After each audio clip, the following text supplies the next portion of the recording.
Oh, it's a save point. Never mind. Where are we supposed to be going? Honestly, it's kind of nice that this game doesn't guide you to every single point that you need to go to. I'm thinking of a number between 1 and 15. 72. That's it. Man, I didn't even get a chance. Why are you so good at this? Oh, I don't make the rule. Wait, I didn't make the rules. Hold on. Well, I have to enforce the rules I made. A good spot to find ingredients. He's lying. It's a terrible spot to find ingredients. You can't trust Donald. Plastic All food. spots are terrible spots. So, Kalonzee, Yeah. what's the most fun you've had in 2 days? Honestly, the past 2 days have been a lot of work for me. Was it good work, fun work? Yeah, it was good work. I haven't particularly done anything. Okay, I guess I have been working with my Magic the Gathering cards. I've been redesigning my commander deck, like my main one, my crew fix deck. And then I've been trying to build a couple more decks with some cards that I have. I'm trying a new method of designing decks. In the past, I'm just like, I'm going to pick a theme like angels or cards that heal you, and then I'm going to build a deck based around that. But then I heard the advice that you should pick your win condition, like exactly what cards you want to have to play to win, and then build the rest of the deck around supporting those cards and getting them out. So I'm going to try that method, because in the past, the decks I've made have kind of not been that great. Like my commander deck. Because, you know, there's 100 cards in a commander deck, and there's like 20 different win options in it. And so there's like not a good path to get to any of them. There's just way too much of the deck is just alternate win conditions. And Like you get part of the win condition for one, but then have half of the win condition for the other, and it doesn't quite go together. Yeah. And like the whole point of the deck, because the card Crew Fix, the main unique ability about it is that it makes it so mana doesn't drain from your mana pool between turns. And so you can tap all your lands on one turn, and then the next turn you still have that mana, because normally it would all go away. So you can build up a bunch of mana over your turns. But I like included a bunch of cards in the deck that use like, you can spend X amount of mana to increase the effect of the card. Like however much mana you want, and for however many mana you spend, the card does that much more. And because of that, I'm never able to save up enough mana for the actual Like win any conditions. one thing, Yeah, because every card I play, I have to spend X amount of mana in order to get whatever it is that I need for that situation.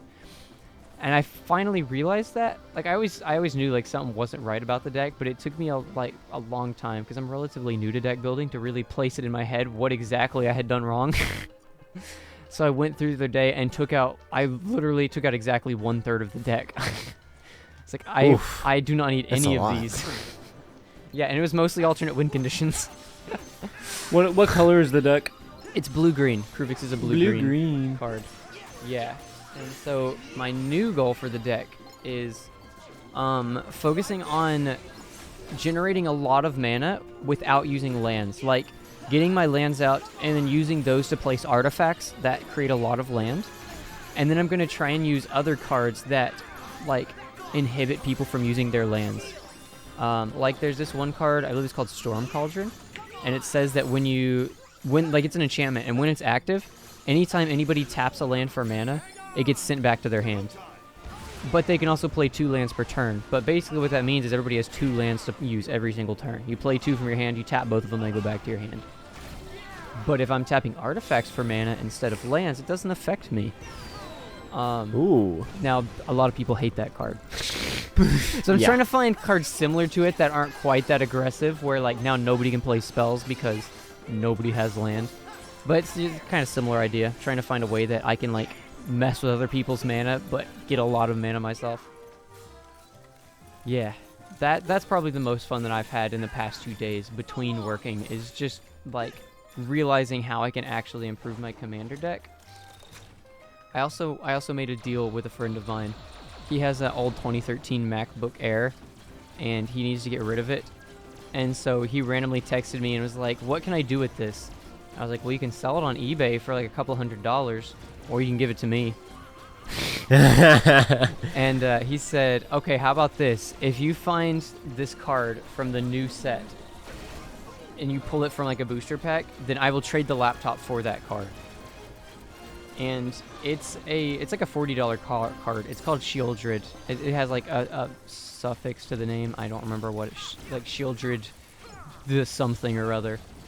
But yeah, it's like a $45 card. And so if I can get that card, then I can get a free MacBook Air from 2013. Free in quotation marks. Free in quotation marks. Yeah, it gives you some good motivation to go buy some more of those boosters. Exactly. And that's honestly what everybody looks for anyway. Yes. It's just any sort of excuse to buy more booster packs. The only problem with it is that this set, which Dominaria United, it's the current newest set. I have gone into this set harder than any other set I have before in the past. Wait, even Crimson Vow? Yes, more than Crimson Vow. Oh my goodness. Crimson Vow was great. I mean, I know we did like a lot of collectors for Crimson Vow, but in terms of sheer number of boosters that I've opened, more than that. I have at this point opened over 70 booster packs for not Crimson Vow, for Dominaria United. That's like 2 full booster packs, isn't it? Booster bundles? Yes, because each one would be 60, or each one would be 30, so that'd be 60 for 2 of them. And one of them was a set box, and then I got one bundle of 8 cards. I bought another 10 packs individually, and then I opened 2 other individual, what are they called? Pre-release packs, and those each come with 6 boosters, I believe. So that was 12 more right there. So I believe, I don't remember, I did the math. I might be forgetting some of the ones I opened. I opened, like I said, a collector in there somewhere as well. But it was somewhere around 70, I forget. Somewhere around in there. Nice. And, yeah, and then he texted me that, and I was like, dang it, now I gotta buy more cards. Oh, man. Oh, no. Oh, So- man. What? I think we told you, but we're trying to start a side hustle for Pokemon cards. Yes, you did. You're trying to get the Charizards, right? Yeah, that's a big one that we want to get pre-sale. Like at store price. Ultra premium collection Charizard. Right. Mm-hmm. So that we can sell them at an affordable price but still make money off of them. Yeah. Like hold on to them until they're no longer being sold, and then people who like join in later and like, oh, that looks really cool, I want to get those. Be like, well, we have some because they don't make them anymore. Hey, kid, over here. So You want to buy a Pulls open the sundial jacket. we make money. They get something cool. It seems that's like a no good longer win. being produced. Yeah. It just seems like a good win. Yeah. Everybody's happy. Except for that one guy that's selling it for like $1,000. And then you undermine his sale. But the scalpers don't need to win. I have Yeah. no idea where this vent is. We need to figure out a way. I don't know. We've been like everywhere. Like they looked at it when we were in that cutscene. They were standing in the room with the vent. Were they? Yeah, they like. No, looked it's the over and were toddlers. like, this "The is where vent you is needed to right go, there." right? The toddler section? I thought so. Wait, babies and toddlers is what he said. That's Wait, the trampoline. Look up above the trampoline. There's a light. Yeah. How do I get out? Eject is L1. Oh, yeah. Boing. Oof. All right, so you $20 think for a it's board game. Did you see that? That's pretty good. depending on how good the board game is. Yeah. I was looking at some board games on sale the other day, and they were like $60, and I was like, "Oh my gosh, how is this? That's on how is sale? this on sale?" My goodness. It's highway robbery. Although I guess it is like a completely new game they had to design, but still. Did you know that subscribing to the channel is free? It's true. If you want to support us, you don't even need to spend money. Just subscribe, then view some of our videos all the way through. The watch time really helps us out, and it's a great option for collage students. Collage? Okay, who wrote this outro?